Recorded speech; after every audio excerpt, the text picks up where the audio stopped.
आपको समझना है मस्कुलर सिस्टम, जैसे मैंने कहा ना बॉडी में डिफरेंट सिस्टम्स हैं, इस तरह एक मस्कुलर सिस्टम है। मसल्स को ट्रेन करेंगे अगर आप चाहते हैं, नहीं तो 8 साल 10 साल ट्रेन नहीं होगा, मसल गिरेगा। ब्रेन देख लेगा मेरा मैसेज बॉडी तक जा रहा है मसल तक, और मसल से रिस्पॉन्ड नहीं आ रहा तो ब्रेन भी उसको उसी हालत में छोड़ देगा, कहेगा करने दो इसको, जो कर रहा है बर्बाद हो जाए।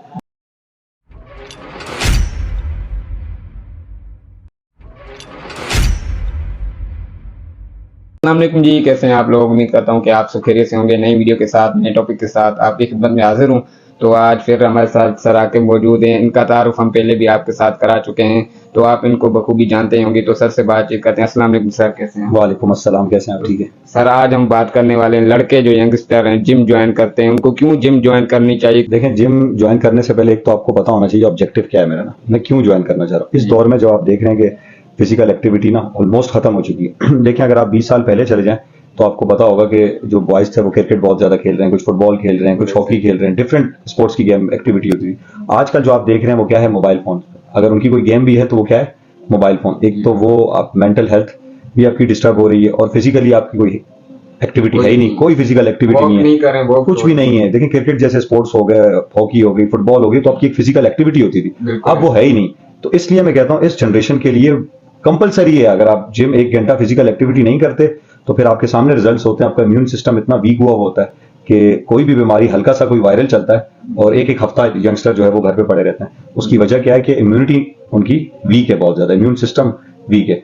अगर फिजिकल एक्टिविटी डेली बेसिस पे कर रहे होंगे, 1 से 1.5 घंटा जिम में देंगे अपने आप को, एक तो उनकी बॉडी स्ट्रक्चर बेहतर होगा और ओवरऑल परफॉर्मेंस बेहतर होगी, स्ट्रेंथ बेहतर होगी, स्टेमिना होगा और इम्यून सिस्टम स्ट्रांग होगा। बिल्कुल सही। चलिए, अब नेक्स्ट क्वेश्चन जो हमारा है वो फीमेल्स अक्सर ये सवाल कर रही होती हैं कि हमें वेट ट्रेनिंग क्यों करवाई जाती है, हमें तो कार्डियो करवाएं, वेट ट्रेनिंग उनके लिए क्यों जरूरी है। देखिए, वेट ट्रेनिंग आपको समझना पड़ेगा कि वेट ट्रेनिंग ये नहीं है कि आप समझते हैं, फीमेल अक्सर सवाल करती हैं भाई हमें तो बॉडी बनानी नहीं है, हमें तो स्ट्रक्चर बेहतर करना है और हमें डोले नहीं बनाने आपकी तरह, या हमें कोई ऐसी बॉडी नहीं बनानी, तो हम वेट ट्रेनिंग क्यों करें। देखिए, वेट ट्रेनिंग का हरगिज मतलब ये नहीं है कि आपने बॉडी बनानी है। स्ट्रेंथ ट्रेनिंग, ओवरऑल बॉडी की परफॉर्मेंस को अगर आप चाहते हैं बेहतर हो तो उसके लिए सबसे इंपॉर्टेंट चीज क्या है, स्ट्रेंथ ट्रेनिंग आपको करनी पड़ेगी। बॉडी रीशेप होती तब है जब आप स्ट्रेंथ ट्रेनिंग करते हैं। उसका कोई एक्सटर्नल फायदा नहीं बता रहा मैं, वो भी बहुत ज्यादा है, इंटरनली भी बहुत ज्यादा है। सिर्फ कार्डियो पे आप डिपेंड रहेंगे तो फिर वीक होते रहेंगे, आपका मसल लॉस होगा। और आपको मैंने पिछली वीडियो में भी बताया था कि मसल लॉस हर 10 साल में हो रहा होता है, सार्कोपिनिया कहते हैं उसको। अगर हर 10 साल में आपका मसल क्या कर रही है, बॉडी लॉस कर रही है। और ऐसे में अगर आप मसल को मेंटेन करना चाहते हैं, चाहे मेल हो या फीमेल हो, तो उसका एक ही तरीका है, आपको स्ट्रेंथ ट्रेनिंग पर आना पड़ेगा। आपको समझना है मस्कुलर सिस्टम, जैसे मैंने कहा ना बॉडी में डिफरेंट सिस्टम्स हैं, इस तरह एक मस्कुलर सिस्टम है। मसल्स को ट्रेन करेंगे अगर आप चाहते हैं, नहीं तो 8 साल 10 साल ट्रेन नहीं होगा, मसल गिरेगा। ब्रेन देख लेगा मेरा मैसेज बॉडी तक जा रहा है मसल तक, और मसल से रिस्पॉन्ड नहीं आ रहा तो ब्रेन भी उसको उसी हालत में छोड़ देगा, कहेगा करने दो इसको, जो कर रहा है बर्बाद हो जाए खुद ही। तो फिर आपका स्ट्रक्चर भी खत्म होता है, आपकी स्ट्रेंथ भी चली जाती है, ओवरऑल परफॉर्मेंस भी गिर जाती है, और एज वाइज तो वैसे ही आपका मसल लॉस हो रहा है। तो कोई तरीका है ही नहीं कि आप उसको इग्नोर करें या निगलेक्ट करें, छोड़ दें कि ये स्ट्रेंथ ट्रेनिंग नहीं है। स्ट्रेंथ ट्रेनिंग का जितना रोल है आपके ब्लड प्रेशर को नीचे लाने के लिए, आपके कोलेस्ट्रॉल को नीचे लाने के लिए, आपकी HbA1c को नीचे लाने में, इतना रोल किसी एक्सरसाइज का नहीं है। तो इसलिए बहुत इंपॉर्टेंट है। HbA1c को थोड़ा सा एक्सप्लेन कर देंगे क्या। देखें, ये हम शुगर के लिए टेस्ट करवाते हैं, ब्लड टेस्ट होता है हमारा। इसमें हमें देखना होता है कि आया ये प्री डायबिटिक है, नॉन डायबिटिक है या डायबिटिक है। ये बेसिक एक टेस्ट होता है, इससे काफी सारी चीजें हमें क्लियर होती हैं। फिर बाद में हम इंसुलिन के डिफरेंट टेस्ट अगर हमें पता लगता है तो फिर हम इंसुलिन के टेस्ट भी करवा देते हैं। ये बेसिक होता है। अब जब आप स्ट्रेंथ ट्रेनिंग शुरू करते हैं ना का मसल, देखिए आपके मसल्स को बहुत ज्यादा ग्लूकोज रिक्वायर्ड होता है। जब वो मसल डेली ट्रेन हो रहे होते हैं तो वो एब्जॉर्ब कर रहे होते हैं ग्लूकोज को, तो आपकी बॉडी में वैसे ही ओवरऑल कम हो जाएगा। तो इसलिए बहुत जरूरी है स्ट्रेंथ ट्रेनिंग करना, आपकी बॉडी के मसल्स को मेंटेन करने के लिए, आपके इम्यून सिस्टम को बेहतर करने के लिए, आपकी स्ट्रेंथ के लिए, ओवरऑल परफॉर्मेंस के लिए बहुत जरूरी है। स्ट्रेंथ ट्रेनिंग तो कर रहे हैं, वेट भी उठा रहे हैं, कितना वेट उनको उठाना चाहिए, नॉर्मल वेट उनको उठाना चाहिए या फिर उनकी भी कोई लिमिट होती है। ये डिपेंड करता है, देखें आपकी स्ट्रेंथ पर। आपने अपनी कैपेसिटी से ऊपर डे बाय डे नहीं जाना। लेट सपोज आप आए, आपने देखा 6 महीने पुराना कोई बंदा है या लड़की है लड़का है, वो वेट लगा रही है, तो आपने कहा यार मुझे इतना ही लगाना है 1 हफ्ते में, तो फिर ये आपकी बेवकूफ़ी है। आपने अपनी स्ट्रेंथ के हिसाब से चलना है, इंजरी से बचना है, क्योंकि आपने एंगल को, अपने पोस्चर को, देखें शुरू के 3 से 4 महीने तो आपके क्या होते हैं, पोस्चर और एंगल को ठीक करना है।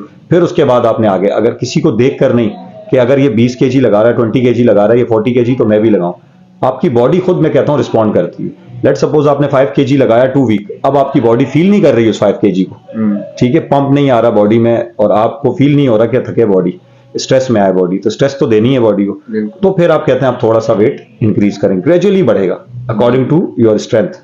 ये बात इनको समझ में नहीं आती, स्टार्ट करते ही भारी भारी वेट उठा लेते हैं और फिर वो इंजरी होती है, कोई साइड इफेक्ट हो जाता है अपनी गलती की वजह से, तो वो मैसेज गलत दे रहे होते हैं हर जगह के जिम से हुआ कि जिम में वहां नहीं जा सकते, एक हफ्ते में चीजें टाइम लेती हैं, ठीक है, उनको एक हफ्ते में बनना होता है और तो फिर वो चीजें खराब होती हैं। अभी पहला पर्पस तो आपका जिम आने का होना चाहिए फिटनेस। देखिए बॉडी बिल्डिंग एक अलग साइड है, वो एक अलग गेम है, वो 2-3% लोग हैं जो बॉडी को उस लेवल तक लेके जाते हैं, स्टेज लेवल की बिल्डिंग, उसकी प्रेयर वो हर बंदा नहीं कर सकता, कंसिस्टेंसी होती है उसमें, डाइट बहुत स्ट्रिक्ट होती है उसमें, वर्कआउट बहुत हार्ड होता है, आपका वो पर्पस नहीं है, आपका पर्पस है स्ट्रेंथ ट्रेनिंग, ठीक, फिटनेस, स्ट्रेंथ ट्रेनिंग करें, फिटनेस करें, कार्डियो थोड़ा बहुत करें, जिससे आपकी फिजिकल हेल्थ बेहतर रहे, आप बीमारियों से बचे रहें, ओवरऑल आपकी स्ट्रेंथ अच्छी रहे, सुस्ती ना रहे, आपको फिट रहें, अपनी एज से यंग दिखें, ये होना चाहिए आपका। साथ साथ कितनी उनको खुराक लेनी चाहिए, कितनी डाइट रखनी चाहिए, अगर तो उन्होंने जिम ज्वाइन कर लिया, एक्सरसाइज करें, कार्डियो करें, तो नॉर्मली उनको डाइट लेनी चाहिए या कुछ खुराक उनको ज्यादा लेनी होगी? नहीं देखें, ये ज्यादा कुछ लोग आते हैं, मैं तो सर पहले 2 रोटी खाता था, मैं जिम में आया तो 4 खाने लग गया, मैं पहले चावल खाता ही नहीं था, अब तो मैं उबले हुए चावल खाने लग गया। ये ऐसा नहीं होता, आपको मैक्रोज और माइक्रोज को बैलेंस करना होता है। 2 चीजें आपने देखनी है, एक तो आप में माइक्रोज की कमी ना हो, जैसे आपने सबसे पहले जिम ज्वाइन किया तो आपको विटामिन D3 अपना चेक करना है, B12 चेक करना है, ये बेसिक टेस्ट है। इससे ये होता है कि आपका अगर विटामिन D3 कम है और आप डाइट कर भी रहे हैं तो इतना इफेक्टिव रिजल्ट आपको नहीं मिलता, तो आपको विटामिन D3 को बैलेंस करना है, उसके लिए माइक्रोज होते हैं, मल्टीविटामिन आते हैं और वो आपने यूज करना है। इसके अलावा आपने डाइट में प्रोटीन को थोड़ा बेहतर करना है, प्रोटीन का परसेंटेज थोड़ा ज्यादा रखना है, कार्ब थोड़े कम करना है, फैट्स होते हैं, इन सब चीजों का कॉम्बिनेशन बन के कैलकुलेटेड डाइट बनेगी आपकी। मेंटेनिंग कैलोरीज से हम 2 to 100 कैलोरीज का सरप्लस लगाएंगे, जैसे जैसे हर मंथ आपका वेट बढ़ता जाएगा 2 to 100 कैलोरीज ऊपर जाएंगे, एकदम से खा के जो है वो फटना नहीं है, तरीके से हम चलते हैं। और हमें ये देखना होता है कि इस वेट गेन में हमारा मसल गेन होना चाहिए, फैट गेन ना हो, नहीं तो हम फिर आके जिम अपने लिए बीमारी खरीद रहे हैं। बिल्कुल ऐसे। तो ये पर्पस होगा। जिम में आने के बाद अक्सर लड़के क्या करते हैं, बर्गर, रोल और KFC, मैकडॉनल्ड्स के खाने फुल खाना शुरू कर देते हैं, तो ये इनके लिए बहुत ज्यादा जो है वो साइड इफेक्ट्स हैं और ये चीजें मैं नहीं समझता खानी चाहिए, नहीं है। फिर आपका फायदा, मैंने कहा ना, एक तरफ आप 1 घंटा दे रहे हैं और बाकी के 23 घंटे आप डिसिप्लिन नहीं है, कंसिस्टेंट नहीं है, तो फिर कोई फायदा नहीं है आपका मेरे ख्याल से।